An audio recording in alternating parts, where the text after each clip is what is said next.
Olha, é uma alegria muito grande receber para conversar, bater um papo também sobre os seus livros, a escritora Viviane Oliveira. Viviane, obrigado pela sua presença Muito aqui. obrigada Muito por bom me recebê-la aqui. Eu fico muito alegre e contente. Eu sempre falo aqui, quando Deus, além, claro, de escritora, você também é evangelista. Mas quando Deus pega pessoas e capacita elas em várias áreas, como você é capacitada para escrever, mas também na área científica, e ele encharca essas pessoas do amor e da graça dele. Porque tudo que sai de você... Por exemplo, eu falo isso para professores, para cientistas, para grandes empresários que, embora você esteja desempenhando o seu papel em universidade, em empresa e tudo, quem está encharcado com o amor, com a graça de Deus, isso inunda, isso exala, isso contagia as outras pessoas. E eu vejo que com você não é muito diferente, né? Além de ter uma vida dedicada a Deus, você também tem uma vida dedicada à ciência e você consegue unir muito bem as duas coisas. E, claro, eu estou aqui já mostrando, antes de você falar, um livro dela, Desperte o Melhor em Você. Aprenda com a ciência e a Bíblia o segredo para mudar a sua mente, se livrar do medo e obter resultados extraordinários e definitivos. Isso, para mim, é sensacional. Isso aqui é ser encharcado com o amor de Deus e com a Bíblia. Não tem o que ser diferente. Né? Eu acho que é muito fantástico, assim, que Deus, ele capacita quem ele chama. Não necessariamente ele chama quem vai estar capacitado, com os melhores diplomas, com as melhores conexões. Ele chama realmente, que a Bíblia fala, que ele usa as coisas que não são para confundir aqueles que são, né? Então a gente vive numa sociedade que supervaloriza as roupas que você veste, quanto você tem na conta bancária, o tipo de influência que você tem, e Deus chega e confunde tudo isso, Verdade. né? E a minha proposta com esse livro eu venho de uma simplicidade, porque eu não sou cientista, eu sou especialista em desenvolvimento pessoal. Uau. Então eu estou nessa indústria há 20 anos. E aí eu tenho 20 anos de pesquisa na Bíblia, na física quântica mais recentemente e na neurociência. Então o que eu fiz foi eu tentei trazer de uma forma mais prática possível para juntar o nosso intelecto com o espiritual, que é uma mensagem de Deus, assim. E eu sou bem evangelista, então eu tento mostrar com esse livro e com as minhas palestras, onde eu piso, que Deus, ele criou a ciência. Então, ele é o criador da física quântica, ele é o criador da medicina. Quando a pessoa está lá naquela mesa de operação, Deus criou aquele médico, Deus criou toda a ciência. Então, ele está em toda a parte da ciência. E muitas vezes a gente via como se tivesse uma separação entre a ciência e a espiritualidade de Deus. Mas aí a gente consegue trazer, tem uma parte na Bíblia que fala em Romanos 12:2, que fala: não vos conformeis com este mundo, mas sejam transformados pela renovação da sua mente, para que você possa experimentar toda a vontade maravilhosa de Deus. E aí isso é um princípio que é milenar, que está na Bíblia. Mas a ciência consegue comprovar isso há 20 anos somente. Existe um princípio na neurociência que se chama neuroplasticidade. O que é neuroplasticidade? Nada mais é do que uma capacidade que o nosso cérebro tem de mudança. Então, o nosso cérebro está mudando o tempo inteiro. O nosso cérebro, ele nada mais é do que uma massa que processa os pensamentos que vêm da nossa mente. Perfeito. Então, a nossa mente não é o nosso cérebro. Então, a Bíblia... E aí tem toda uma explicação científica que quanto mais você persevera, mais você consegue fazer alterações físicas dentro do seu cérebro. Então, aonde a gente foca o nosso pensamento, aquilo vai literalmente virar substância física dentro do nosso sistema e vai alterar a nossa biologia.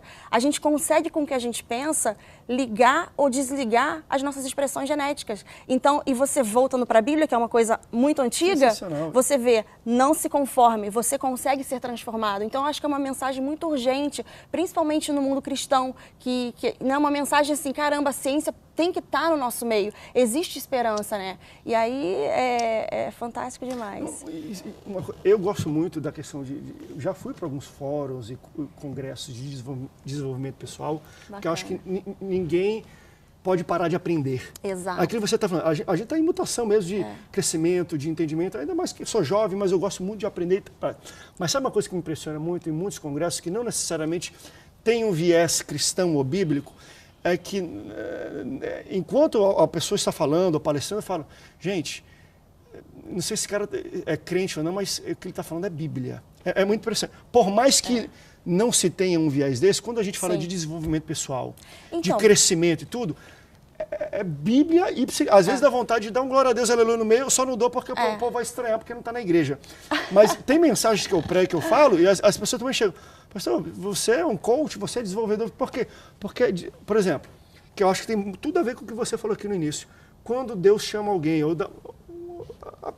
chama Moisés, olha, eu preciso que você liberte meu povo. Ele fala, eu não tenho nada. Ele, que tu tem na mão? Exato. Que é a primeira coisa. A gente pensa, mas a gente já tem tudo que a gente precisa para fazer aquilo que a gente foi chamado para fazer. Está dentro de nós. Já está na nossa mão. Só que a gente não descobre, a gente precisa abrir o olho para ver essas coisas.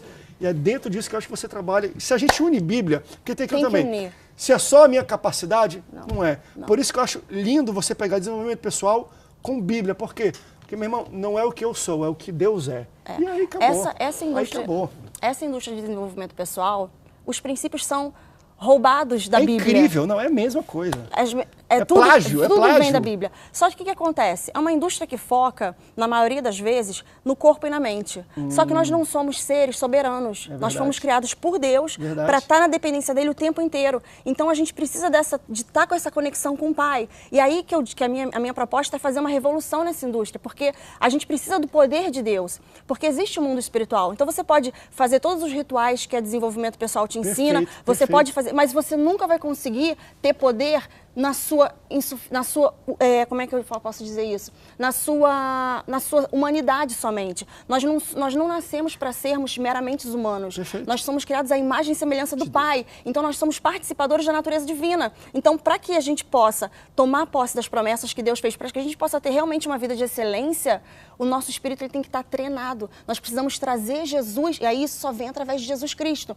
Não tem, você pode ter filosofias, seitas, por mais bacanas, por mais fantásticas que possam parecer, elas alimentam o nosso intelecto, mas o nosso espírito continua com fome. Aí eu acho que entra na segunda parte de Moisés. Eu falei no primeiro que usa-se muito. Tá na mão, você já tem capacidade.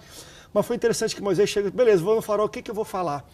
E foi interessante que quando Deus fala com Moisés, ele já fala alguma coisa que não tem necessariamente a ver com o autodesenvolvimento. Ele fala o seguinte, vai e eu vou botar na tua boca as palavras que precisam ser colocadas. Então, não é mais a tua capacidade, é o que eu posso fazer por você. Então, eu acho que quando você pega, vai no desenvolvimento, beleza, o homem só se consegue desenvolver daqui. Daqui para cima, irmão, é espírito. Então, você precisa ter entendimento de quem te criou, do teu espírito, para poder entender a razão por onde você Porque você pode tentar ser mais inteligente, ter mais prosperidade, mas se você só foca no âmbito natural, por exemplo, no corpo e no intelecto, e o aspecto espiritual que está por trás, que é o poder de Deus. Então, a gente, no mundo espiritual, a gente precisa de poder para lidar, não só intelecto. O intelecto sozinho, ele é limitado, né? A gente não consegue ir contra o diabo com o nosso intelecto. Ele tem poder no mundo espiritual, mas ele é derrotado. Então, o maior é o que está dentro de nós do que aquele que está no mundo. Então, ele tem poder se ele está lidando somente com a pessoa humana, com o intelecto. Mas se a gente tem o lado espiritual desenvolvido, ele é completamente derrotado, ele já é derrotado. Então, as pessoas precisam ter esse entendimento do mundo espiritual. E aí, a indústria de desenvolvimento sozinha, em desenvolvimento pessoal sozinha, sem Deus, ela vem muito abaixo. Então, o fator Deus ele é imprescindível, né? Então, a minha proposta é trazer essa parte da intelectualidade, que as pessoas conseguem entender a ciência, essa parte do desenvolvimento pessoal, mas assim, na força humana eu só consigo chegar até aqui. Se Jesus não entrar, dá ruim. Se ele não entrar, não tem revolução, não acontece, não tem transformação, não tem salvação. Então você pode estar lá na frente de milhares de pessoas falando, uhul, que bacana, eu sou o máximo, mas quando as portas se fecham e as pessoas vão embora, a sua consciência é só Jesus que consegue lidar. Verdade. Então é uma revolução. Na frente das pessoas é fácil. Eu quero ver com um travesseiro, na hora de deitar a cabeça no travesseiro, quais são os pensamentos e como é que você se sente. Ali só Deus, só Jesus para entrar e transformar. E aí tem o meu próximo livro, que é Detox da Culpa e do Medo, eu foco bastante nisso, que a única coisa que consegue lidar com a consciência humana é Jesus.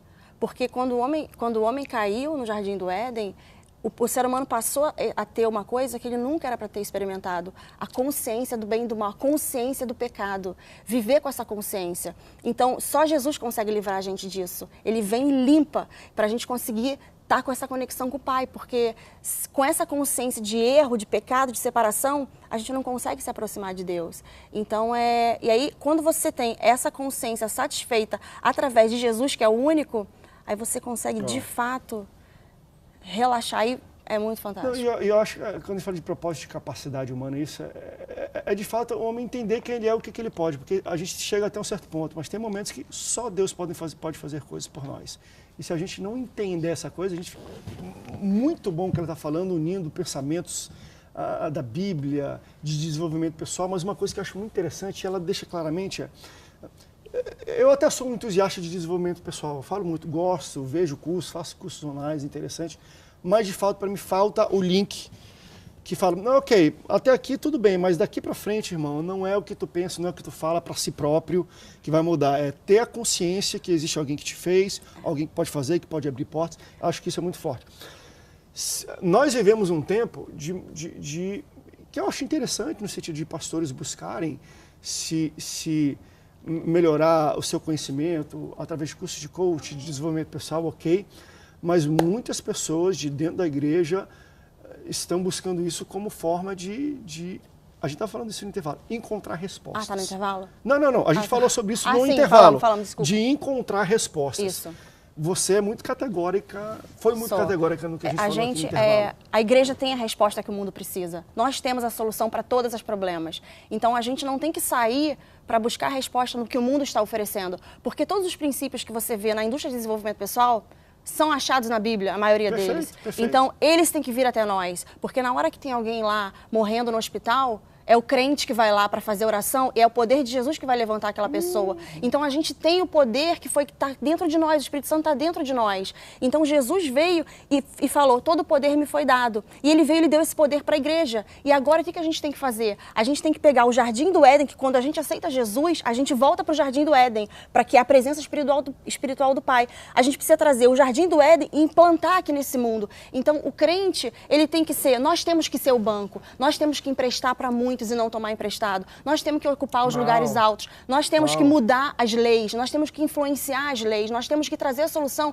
para quem está com medo, quem está com síndrome do pânico, quem está com depressão. Eu falo bastante disso no meu livro Detox da Culpa e do Medo, que eu sou um testemunho, eu falo do meu próprio testemunho, que eu fui diagnosticada com síndrome do pânico muito cedo. E aí, dentro da igreja, mas com um entendimento mais humanizado, porque a igreja se humanizou muito. A igreja precisa se espiritualizar de novo. E eu falo isso com muita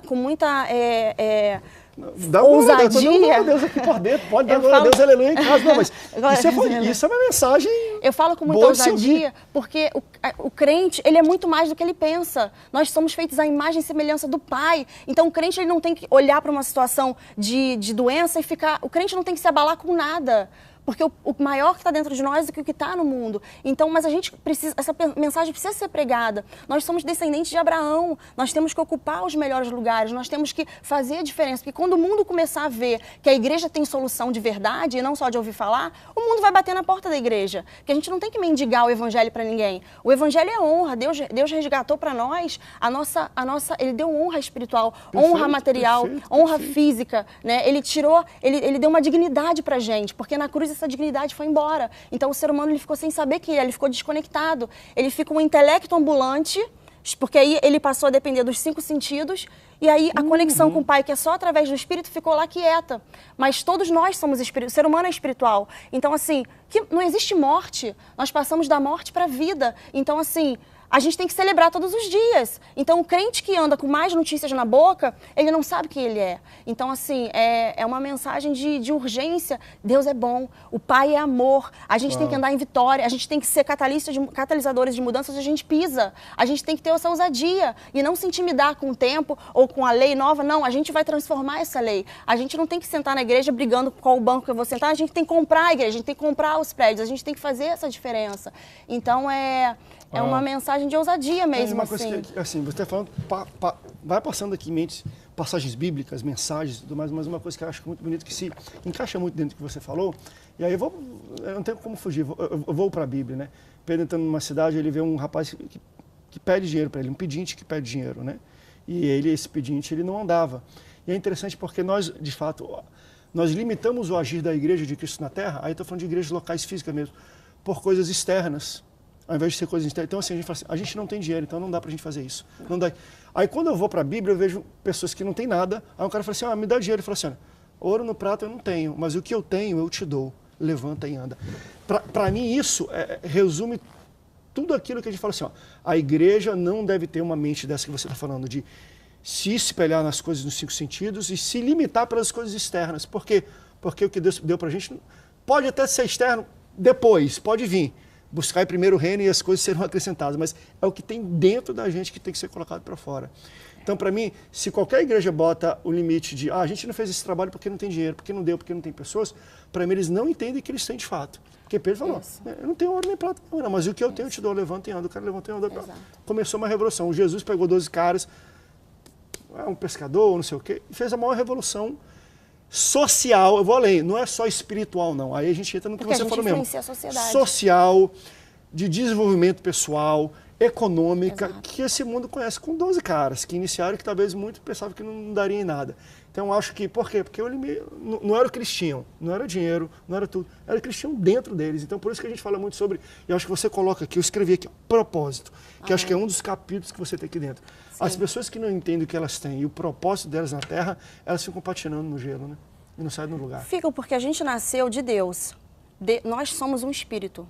Nós temos uma mente, que é uma alma. A mente e a alma é a mesma coisa e a gente vive num corpo. Uau, então Só que nós somos o espírito, não o corpo. A gente né? é um espírito. O corpo é o casulo. Na verdade, o que nós somos é o espírito. O corpo, quando a gente sai do corpo, o corpo não vive. Mas a gente, quando sai do corpo, a gente vive. Perfeito. O corpo vive, a gente vive sem o corpo, mas o corpo não vive sem a gente. Nós habitamos no corpo, mas não somos o corpo. Pois Perfeito. é. E a gente não pode se escravizar pelo que o corpo e o que o mundo que a gente vive, o mundo ele vive comandado pelos 5 sentidos. Então, assim, o que significa 5 sentidos? É andar na carne.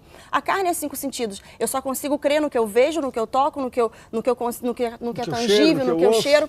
Mas o espírito, Deus é um espírito. E ele se comunica conosco através do nosso espírito, não através da nossa mente ou através do nosso corpo. Então, o que a gente precisa fazer? A gente precisa treinar o nosso espírito, igual a gente vai para academia e treina o corpo, e vai para a faculdade e treina o intelecto. A gente precisa treinar o nosso espírito para ele conseguir ficar desenvolvido e conseguir ter comunhão com o Pai. Porque essa comunhão foi resgatada através de Jesus. E aí a gente começa a aumentar a fé, porque todas as promessas que Deus conquistou para nós, elas só viram realidade na nossa vida pela fé, cada uma delas. Então, nós somos descendentes de Abraão. Então, Deus tem dignidade. Você já viu algum reino pobre?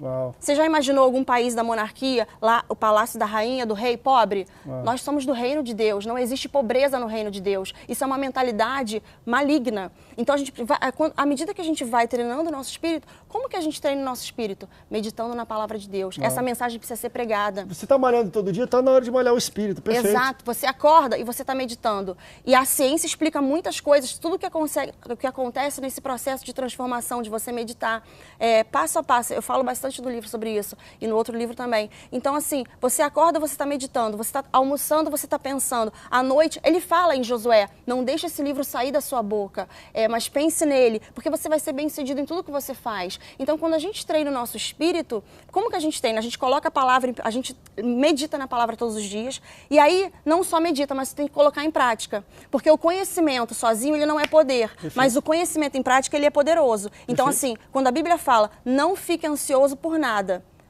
Caramba, como é que eu não vou ficar ansioso por nada? Porque eu tenho várias oportunidades para ficar ansiosa. Então, mas aí o que eu faço? Não, mas Deus, se você fala para eu fazer isso, é porque eu consigo. Então, vamos praticar.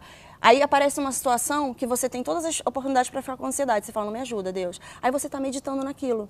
Aí você vai transformando o seu interior. Porque quando uma crise acontece, a forma que você lida com aquela crise vai dizer o que tem dentro de você. Perfeito. Se você age com pânico, a sua mente não foi renovada. Porque uma mente renovada não tem pânico com nada. E eu acho interessante, e isso eu falo quando eu aconselho também as pessoas. Nós vamos, então vamos orar para Deus porque eu tô com, eu sou um cara pavio curto.